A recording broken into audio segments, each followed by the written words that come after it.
Good afternoon student.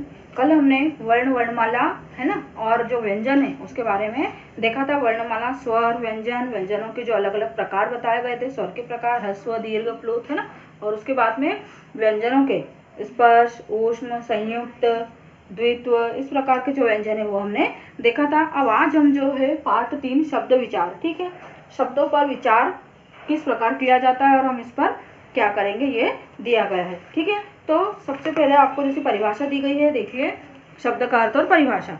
शब्द क्या है यह जानने के लिए एक वाक्य का उदाहरण लेते हैं। जैसे खरगोश बहुत तेज दौड़ा, खरगोश बहुत तेज दौड़ा। तो उपरोक्त वाक्य की रचना 4 शब्दों से हुई है। खरगोश बहुत तेज दौड़ा, ठीक है। तो इनमें से प्रत्येक शब्द की रचना वर्णों के मेल से हुई। अलग अलग वर्ण बने हैं इसमें, और वर्णों में भी यदि हम अलग अलग देखें तो स्वर और व्यंजन दिए गए हैं, ठीक है। तो ध्यान देने योग्य बात यह है कि खरगोश शब्द में प्रयुक्त वर्णों से भी शब्द जैसे खरगोश, खगोरस, खगोशर आदि बनाए जा सकते हैं, पर ये निरर्थक शब्द है। समझ में आया आपको? खरगोश बहुत तेज दौड़ा यह एक वाक्य है। अब इस वाक्य में भी 4 हमको क्या दिख रहे हैं शब्द, अलग अलग पर्टिकुलर 4 शब्द दिख रहे हैं। अब चारों शब्दों में से भी हम यदि पहले शब्द को रखते हैं, फिर आप दूसरे को, तीसरे को, चौथे को, तो सभी को रख लियो इसी प्रकार से, ठीक। तो पहला शब्द हमने लिख लिया कि खरगोश, ये ले लिया। अब खरगोश को आप अलग अलग तरीके से बनाइए। एक तो खरगोश जो सही तरीके से हम लिखते हैं, फिर आप क्या कीजिए, ख में मात्रा लगा दीजिए, खोगरस हो गया है ना, या खरगोशो ओपी मात्रा लास्ट वाले वर्ण में लगा दी। तो आपको इन सभी में मात्रा लगाने से मतलब नहीं है, पूरा जो खरगोश जो शब्द है उसी को हम क्या कर रहे हैं आगे पीछे लिख के देखते हैं, तो हमको ये समझ में आता है कि ये जो सारे वर्णों को हमने आगे पीछे रखा उल्टा सीधा, तो इनसे कोई भी मतलब नहीं निकल रहा, ये सब क्या है, निरर्थक है ना। जैसे हमने पिछली जो कक्षा थी मैंने आपको समझाया था कि 2 प्रकार के शब्द और 2 प्रकार के वाक्य भी होते हैं, कि सार्थक और निरर्थक, ठीक है। सार्थक शब्द जिन शब्दों का कोई अर्थ निकलता है, मतलब अर्थ निकल रहा है, जैसे खरगोश हमको बोलने में वो समझ में आ रहा है, लिखने में भी, लेकिन यदि हम उसको उल्टा सीधा लिखेंगे तो अपन बोलेंगे ये कौन सा कुछ तो भी शब्द बन गया है ना, ऐसा इसको हम अलग रखेंगे। तो 2 शब्द हुए सार्थक और निरर्थक, है ना। सार्थक जिनका अर्थ निकलता है, निरर्थक ऐसे शब्द जिनका कोई भी अर्थ नहीं निकलता, ठीक। अब आप देखिए शब्द की क्या परिभाषा दी गई लास्ट में, कि वर्णों के व्यवस्थित और सार्थक मेल को ही शब्द कहते हैं।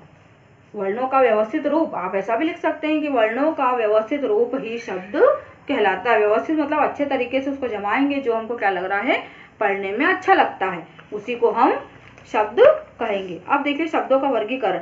हिंदी भाषा में हजारों लाखों शब्द हैं और ये शब्द अनेक प्रकार के होते हैं। इनको समुचित ढंग से समझने के लिए इन्हें वर्गीकृत कर दिया गया है। तो यहाँ पे जो वर्गीकृत है मतलब बहुत सारे शब्द हैं और कैसे कैसे, तो हम इनको क्या करते हैं, वर्गीकरण कर देते हैं, मतलब इसको भागों में बांट देते हैं, तो हमको आसानी से समझ में आएगा। और प्रत्येक का जो वर्णन है उसके बाद में फिर हम यहाँ पर देखेंगे, ठीक।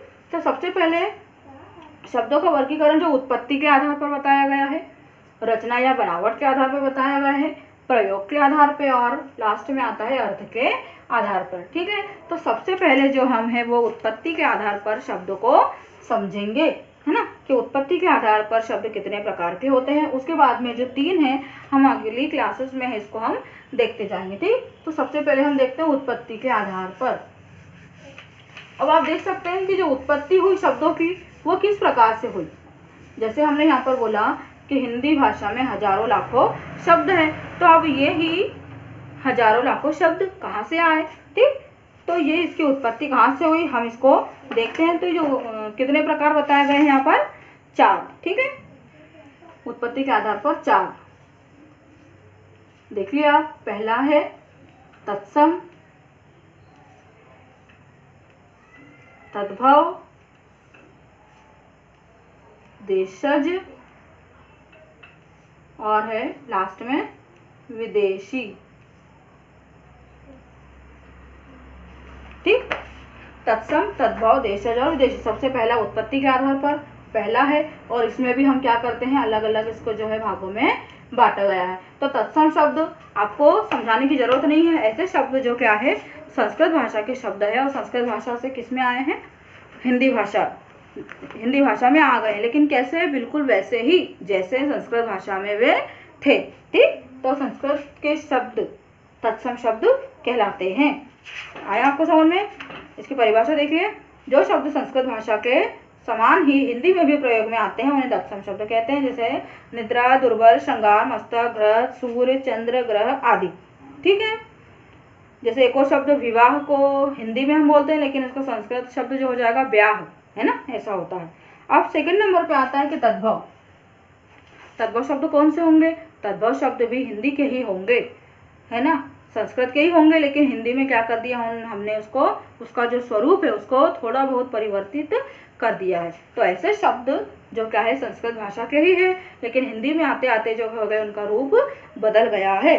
ठीक, इसकी परिभाषा देखिए, जो शब्द संस्कृत भाषा के हैं पर व्यवहार में, है ना, बोलचाल में, व्यवहार में लाते लाते उनमें क्या हो गया है, थोड़ा बहुत बदलाव आ गया है या पूरा बदलाव आ गया है, उन्हें हम तद्भव शब्द कहते हैं। जैसे नींद, दुबला, सिंगार, माथा, घी, सूरज, चांद, घर आदि। ठीक है, संस्कृत के शब्द बिल्कुल शुद्ध, लेकिन हमने हमारे जो बोलने के अनुसार शब्दों का वर्गीकरण कर दिया, बोलने के लिए जो हमने इजी उसको बना दिया, तो वो तद्भव के शब्द हो गए। ठीक, अब आता है देशज और विदेशी। इसके पहले आप देखिए पेज नंबर 224 पर आपको कुछ तत्सम और तद्भव के जो शब्द हैं बने हुए यहाँ पर दिखाई दे रहे हैं। क्या करेंगे आप उसको पढ़ेंगे, ठीक है, और आपको ये याद भी करना है।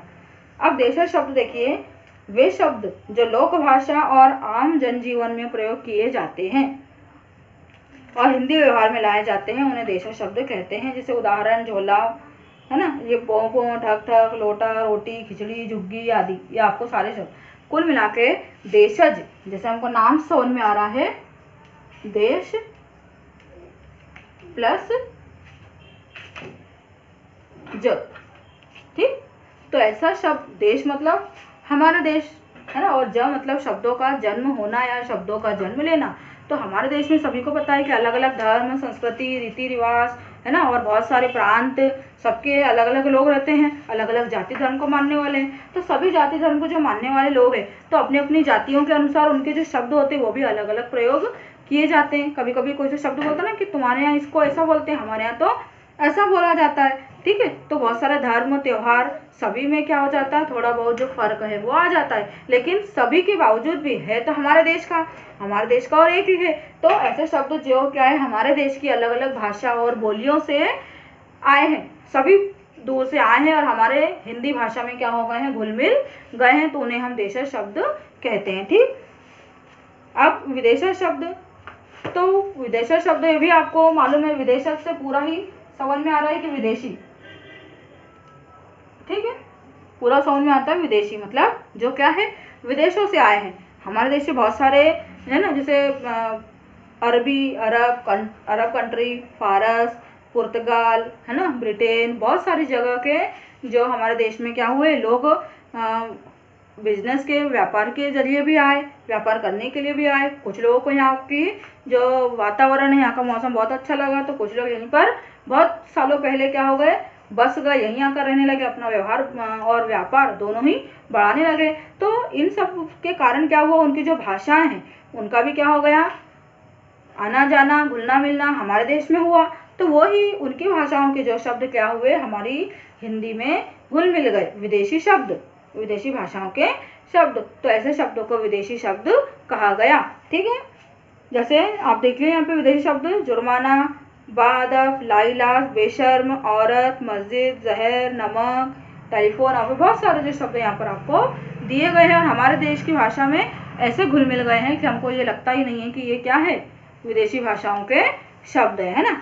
तो ये उत्पत्ति के आधार पर ये जो है 4 यहाँ प्रकार आपको शब्दों के बताए गए थे। अब हम बनावट या रचना के आधार पर शब्दों के प्रकार देखते हैं। तो बनावट और रचना के आधार पर शब्दों के 3 प्रकार आपको बताए गए हैं। यौगिक, सबसे पहला आता है रूढ़, यौगिक और योग रूढ़ शब्द। ठीक है, तो आप इसको सबसे पहले आप देखेंगे कि रूढ़, इसको हम रफ करके दूसरा देखते हैं जो बनावट या रचना के आधार पर। ठीक, तो आप इसको देखिए,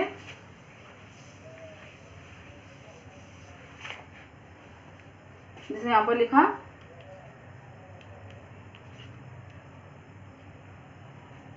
बनावट या रचना।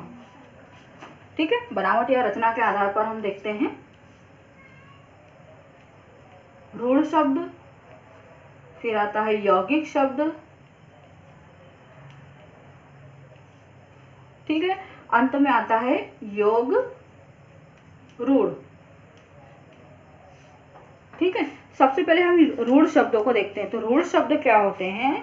जो किसी विशेष अर्थ के लिए जाने पहचाने जाते हैं। हिंदी भाषा में तो बहुत समय से, बहुत पहले से ही प्रयोग में आ रहे हैं, लेकिन यदि हम इसको क्या करते हैं, ऐसे शब्दों को विभाजित करते हैं, दो भागों में बांटते हैं, तो इनका कोई विशेष अर्थ नहीं निकलता। जैसे हमने लिखा कि पतंग, तो प अलग कर दिया, त को अलग कर दिया, ग को अलग कर दिया, तीनों के बीच में प्लस प्लस का चिन्ह हमने लगाया, धन, तीनों को अलग करने के लिए। लेकिन प का कोई मतलब निकल रहा है यहाँ पर? नहीं। त का अपने आप में कोई अर्थ नहीं, क्यों? खाली क्या दिख रहे हैं हमको? खाली वर्ण दिख रहे हैं, ठीक है। तो ऐसे शब्द, आपकी परिभाषा देख लिया आप इसमें, जो शब्द किसी विशेष अर्थ के लिए जाने पहचाने जाते हैं तथा जिनके सार्थक खंड नहीं हो सकते। सार्थक खंड मतलब ऐसा अलग भागों में, या इसका ऐसा हम अलग नहीं रख सकते, टुकड़ा नहीं कर सकते जो क्या करे, एक विशेष अर्थ को बताए। विशेष अर्थ को बताए मतलब इसको हम करेंगे विग्रह, तो अलग अलग अर्थ को नहीं बताएगा, केवल क्या करेगा, ये इसका कोई मतलब नहीं निकलेगा, अलग अलग वर्ण विभाजित हो जाएगा। जैसे सूर्य, वृक्ष, घर, हम, मयंक, क्षण, ऊंट, हाथी, आप इनको बीच में धन का चिन्ह लगा के आप इसको विग्रह कीजिए, इसको तोड़िए, तो तोड़ने पे कोई विशेष अर्थ क्या होता है, इसका नहीं निकलता है, ठीक। अब हम आते हैं यौगिक शब्द पर। यौगिक शब्द क्या होते हैं? दो या दो शब्दों के मेल से बनते हैं। जैसे हम इसको देखेंगे तो इधर बीच में इसका भी मतलब निकलेगा यहाँ पर, और इसका भी कोई ना कोई मतलब क्या होता है, निकलता है, ठीक है। यदि हम इसको दो बराबर भागों में बांटेंगे तो इस दोनों का मतलब निकलता है। जैसे आपको दिख रहा है यहाँ पर, रेलगाड़ी, पाठशाला, रसोई घर, सहपाठी, दोनों के बीच में धन के चिन्ह जो लगे हैं, तो दोनों का अर्थ निकलता है, ठीक। अब तीसरे नंबर पे आता है योग रूढ़। योग रूढ़ शब्द ये भी इसी प्रकार से होगा, लेकिन इसका विग्रह हम करेंगे तो दोनों के अर्थ निकलते हैं, लेकिन जब हम दोनों को इकट्ठा देखते हैं तो यह क्या करता है, किसी तीसरे अर्थ, विशेष अर्थ की ओर इशारा करता है। जैसे यदि मैंने बोला यहाँ पर हिमालय, तो हिम, धन, आलय, सबको मालूम है हिमालय का अर्थ बर्फ का घर, लेकिन हर पर्वत पर जिस पर बर्फ जमी हो, क्या वो हिमालय होगा? नहीं होगा, है ना। हिमालय अपने आप में क्या है, स्पेशल है, ठीक है। जैसे मैंने बोला जलज, तो जलज, जल और ज मतलब जन्म लेना, जिसका जन्म जल में हुआ है, तो जलज किसके लिए बोला गया है? कमल के लिए। पीताम्बर, है ना, पीताम्बर भी क्या है? पीत धनंबर, जिसके पीताम्बर है ना। तो सभी जो पीले वस्त्र पहने हम उसको सभी को पीताम्बर बोलते हैं क्या? नहीं। पीताम्बर मतलब जो क्या है, हम गणेश जी या विष्णु जी, है ना, कृष्ण जी, केवल स्पेशल जो भगवान है उसी के लिए शब्द जो उपयोग में आता है। तो आपको आया समझ में योग रूढ़ शब्द की परिभाषा? एक बार देखिए, वे यौगिक शब्द जो किसी विशेष अर्थ के लिए रूढ़ हो गए हों। रूढ़ हो गए हों मतलब विशेष अर्थ के लिए अलग हो गए हों, किसी थर्ड पर्सन, स्पेशल की ओर इशारा करते हैं, तो ऐसे शब्दों को योग रूढ़ शब्द कहा जाता है। जैसे आप उदाहरण देखेंगे तो जिस प्रकार से हम बहुव्रीहि, है ना, और कर्मधारय में अंतर हमने कैसे किया था, उसी प्रकार से योग रूढ़ और यौगिक शब्दों में भी अंतर हम कर सकते हैं, ठीक है। यदि आप दोनों समास को अच्छे समझे होंगे तो आपको ये भी समझ में आ जाएगा। ओके, आज आपको क्या करना है, उत्पत्ति के आधार पर और बनावट के आधार पर, रचना के आधार पर शब्दों को अच्छे से डिटेल में गहराई से उसको ध्यान से पढ़ना है। अगली कक्षा में हम प्रयोग और अर्थ के आधार पर जो वाक्य है उसका वर्गीकरण उसको समझेंगे।